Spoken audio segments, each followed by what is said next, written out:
নমস্কার বন্ধুরা, ISN cooking চ্যানেলে আপনাদের সকলকে জানাই স্বাগত। আজ আমি আপনাদের করে দেখাবো বেগুনি। বেগুনি তো আমাদের বাঙালিদের একটি সন্ধ্যার মুখরোচক খাবার। আর যদি তার সঙ্গে গরম গরম চা হয়, আর যদি সঙ্গে একটু রিমঝিম বৃষ্টি পড়ে, তাহলে তো কথাই নেই। তাহলে চলুন দেখে নেওয়া যাক আজ আমি বেগুনি করতে কি কি উপকরণ আমার লাগবে। বেগুনি করতে আমি বেগুন নিয়েছি পাতলা করে কেটে, সামান্য চিনি, 1 বাটি বেসন, 1 চামচ লঙ্কার গুঁড়ো, সাদা তেল, লবণ, হলুদ। বেগুনগুলি আমি দেখুন একদম পাতলা পাতলা করে কেটে নিয়েছি। বেগুন যদি খুব বেশি মোটা করে কাটা হয় তাহলেও খেতে ভালো লাগে না, আবার একেবারে যদি খুব পাতলাও হয় তাহলে মুখেই পড়ে না, তাহলে শুধু মনে হয় যেন বেসনের গোলা খাচ্ছি। তাহলে চলুন আমরা রেসিপির সামনের দিকে এগিয়ে যাই। এবার আমি একটি চালনি নিয়ে নিয়েছি, এর মধ্যে আমি দিয়ে দিলাম 1 বাটি বেসন। বেসনটাকে আমি একটু চেলে নিচ্ছি।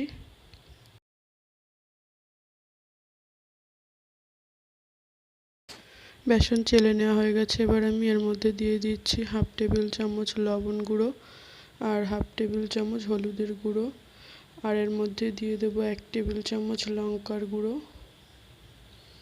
এবার সমস্ত উপকরণগুলোকে একটু আমি ভালোভাবে মিশিয়ে নেব। এর মধ্যে আমি দিয়ে দিচ্ছি 1/2 টেবিল চামচ চিনি। এবার সমস্ত উপকরণকে আমি ভালোভাবে মিশিয়ে নিচ্ছি। আর এবার আমি যেই বাটির 1 বাটি বেসন নিচ্ছিলাম সেই বাটিতেই 1 বাটি জল নিচ্ছি, কিন্তু আমি অল্প অল্প করে এই সমস্ত উপকরণগুলিকে আমি অল্প অল্প জল দিয়ে ভালো করে মেখে নিচ্ছি। আমার এই মিশ্রণটা তৈরি করতে 1 বাটির সামান্য কম জল লেগেছে। আমি মিশ্রণটাকে এই উইক্স দিয়ে ভালো করে 5 মিনিট মতন ফেটিয়ে নেব। এই বেসনের গোলাটাকে যত সময় ধরে ফেটানো হবে বেগুনির ব্যাটারটা ততটাই মুচমুচে হবে। এবার আমি ভালো করে ফেটিয়ে নিচ্ছি। আমার ফেটানো হয়ে গেছে। এর মধ্যে আমি দিয়ে দিচ্ছি 1 চুটকি বেকিং সোডা।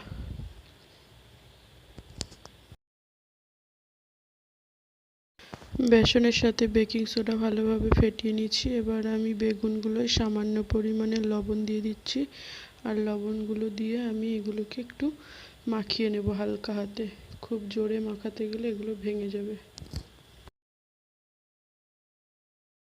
লবণ মাখিয়ে নেওয়া হয়ে গেছে। এবার আমি গ্যাসটা জ্বালিয়ে তার কড়াই বসিয়ে দিচ্ছি। কড়াই গরম হয়ে গেলে এর মধ্যে আমি দিয়ে দেব ভাজার জন্য সাদা তেল পরিমাণ মতন।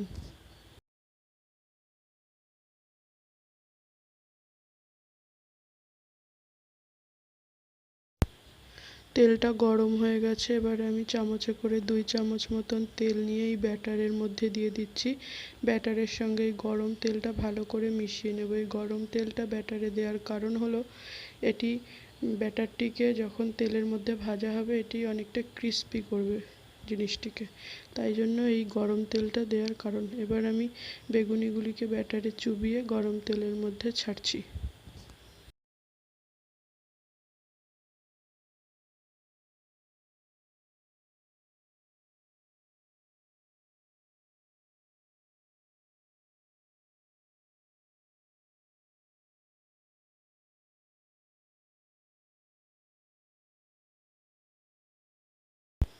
বেগুনিটি দেওয়ার একটুখানি পরেই বেগুনিটিকে আমি উল্টে দিচ্ছি, যাতে 2 পাশেই ভালো করে ভাজা হয়ে যায়। এরপরে আমি আস্তে আস্তে মিডিয়াম ফ্লেমে 2 পাশই লাল লাল করে ভেজে নেব। বারবার উল্টানোর কোনো প্রয়োজন নেই, বারবার উল্টাতে গেলে ভেতরে তেল ঢুকে যায়। একই পদ্ধতিতে আমি বাকি বেগুনিগুলোকেও ভেজে নিচ্ছি। আমি একবারে 2টো করে বেগুনি ভাজছি। আমি আবারও বেগুনি ছেড়ে দিচ্ছি তেলে, এবং আমি একই সেম পদ্ধতিতেই বেগুনিগুলিকে ভেজে নিচ্ছি। বেগুনির রেসিপিটি যদি আপনাদের ভালো লাগে তাহলে লাইক, শেয়ার, কমেন্ট করবেন। চ্যানেলটি সাবস্ক্রাইব করে অল নোটিফিকেশান অন করে দেবেন, যাতে করে আমার ভিডিও ছাড়া মাত্রই তার নোটিফিকেশান আপনাদের কাছে পৌঁছে যায়। বাকি বেগুনিগুলিও আমি লাল লাল করে ভেজে তুলে নিচ্ছি। সমস্ত বেগুনগুলি আমি এইভাবেই ভেজে তুলে নেব।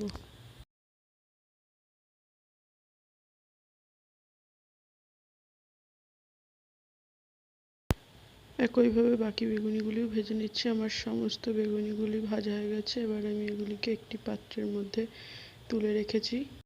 ভিডিওটি দেখার জন্য সকলকে অসংখ্য ধন্যবাদ। তাহলে চলুন এবার গরম মুচমুচে বেগুনির সঙ্গে 1 কাপ চা এনজয় করা যাক। সকলকে জানাই টাটা।